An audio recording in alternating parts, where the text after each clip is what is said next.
আচ্ছা ভাই, এই যে আমরা দেখছি যে ২ দিন যাবত এখানে শুটিং হচ্ছে। এইটা কি ধরনের গল্প? আপনি যেহেতু একজন রাইটার, আপনি নাটক লিখেন, সিনেমা লিখেন। তো এটা কি ধরনের কাজ হচ্ছে? কি ধরনের গল্পের? আমরা এখানে মূলত গতানুগতিক যে সিস্টেম অনলাইন প্ল্যাটফর্মে যাই, সেই সিস্টেমটার বাইরে বের হতে চাচ্ছি। মানুষের জীবন, মানুষের প্রকৃত যে চাওয়া পাওয়া এবং আমাদের সামাজিক যে অবস্থানগুলো, সামাজিক যে দুর্দশা, সামাজিক যে সমস্যাগুলো থাকে মানুষের ব্যক্তিগত জীবনে, সেই ধরনের কাহিনী নিয়ে আমরা কাজগুলো করছি। এই যে আমরা এখন দেখি যে ব্যক্তিগত এখন অনেক কমেডি নাটক আমরা দেখি, অনেক সুড়সুড়ি দিয়ে আমরা দেখি নাটক লিখা হচ্ছে। আপনার গল্প আর এই আ কমেডির ভিতরে কেমন পার্থক্য মনে করছেন? আপনিও কমেডি গল্প করছেন। হ্যাঁ, আসলে কি কমেডি মানে আপনি আ আ পিছলায় পড়ে যে মানুষকে হাসালেন এইটা না। কমেডি মানে মানুষের জীবনের কষ্টের ভিতরে কমেডি থাকে। আমি কষ্ট পেলে আপনি হাসতে পারেন। তো মানুষের চলাফেরায় মানুষের যে প্রকৃত চরিত্র, সমাজে অনেক মানুষ আছে যাদের চরিত্রটাই হাসির। মানুষের জীবনের অনেক ঘটনা আছে যে ঘটনা বাস্তবেই ঘটে কিন্তু মানুষ হাসে। সেটা হয়তো যে যার ঘটলো সেও হাসির খুরাক হিসাবে নিয়ে নেয়। আপনি কি ধরনের বেশি গল্প লিখতে পছন্দ করেন? আমি আসলে মানুষের জীবন নিয়ে, মানুষকে আনন্দ দেওয়ার শুধু না, মানুষের অনুধাবনের জায়গা থেকেও যেন মানুষ আমার নাটকটা, আমার সিনেমাটাকে উপভোগ করে। যে তারা দেখতে পায় যে আমার জীবনটা এই জায়গায়। সেই ধরনের গল্প করতে যদি একটু পিছন থেকে বলতে চাই, আপনি এই লেখালেখির শুরুটা কিভাবে হয়েছিল এবং লিখার শুরুটা কেন করলেন? রাইটার হিসাবে কেন আসলেন? আসলে এটা কেন এই প্রশ্নের উত্তর দেওয়া কোন রাইটারের দ্বারা সম্ভব আমি জানি না। তা আমার মনে হয় মনের ভিতরে কোনো একটা জগৎ তৈরি হয়। যে জগৎটাকে যখন সামাল দিতে হয় বা সেই জগৎটার যে উৎসাহ আসে সেখান থেকে লেখা শুরু হয়। আমার জীবনে এই নাট্য অঙ্গন বা সাংস্কৃতিক অঙ্গনে আমি আসছি ১৯৮৫ সাল থেকে। তখন আমি ক্লাস 5 এর ছাত্র।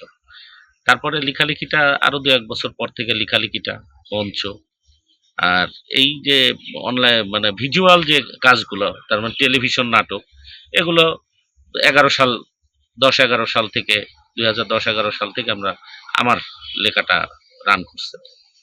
তো এই জায়গাটা অনুভূতিটা এইটা যে আমি আসলে মানুষকে কি দেখেছি, সমাজে কি দেখলাম সেটা আমার সমাজে যেটা ঘটে হয়তো আমার পাশের গ্রামের সমাজে সেটা না ঘটতে পারে। পাশের গ্রামে আরেকটা মানুষের জীবনে সেটা না ঘটতে পারে। এটা সারা দেশ, সারা বিশ্বের মানুষের সামনে উপস্থাপন করা আমার শিল্প, আমার সংস্কৃতি, আমার ঐতিহ্য, আমার ইতিহাস এইগুলোকে আমার জ্ঞানে যেটুকু হয়, আমি যেটুকু আমার চোখে দেখেছি, আমি সেগুলো সারা পৃথিবীর মানুষের চোখের সামনে উপস্থাপন করার যে বাসনা, যে আগ্রহ, যে সেই বাসনা থেকে সেই আগ্রহ থেকে আমি লেখা শুরু করেছি। কতগুলো আপনি টেলিভিশন নাটকে আপনি গল্প লিখেছেন এই পর্যন্ত? আমার যদি প্রচারিত বলা হয় খুব একটা বেশি সংখ্যক হবে না। ২৫-৩০ টা হবে। আর আমার আ স্ক্রিপ্ট যেগুলো আমি লিখে রেখেছি আমার বাসনা যে কেউ না কেউ একদিন সামনে নিয়ে আসবে। মানুষ আমাকে ওই স্ক্রিপ্টের মধ্য দিয়ে দেখবে। শিল্পীদের অভিনয়ের ভিতর দিয়ে আমাকে দেখতে পাবে।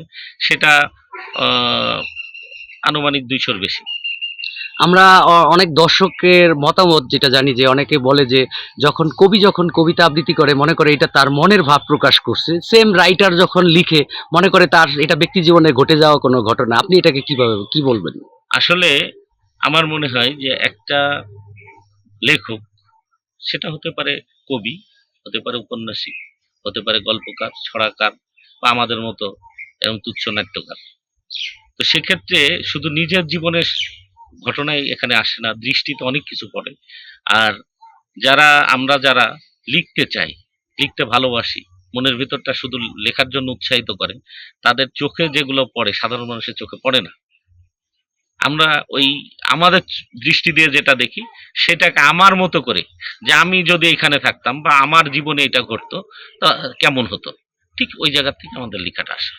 না, সামনে নিজেকে কোথায় দেখতে চান? আমি আসলে নিজেকে দেখার কোনো জায়গা নাই। মানুষ যেন আমাকে দেখতে পায়, আমার মৃত্যুর পরেও মানুষ আমাকে দেখতে পায়।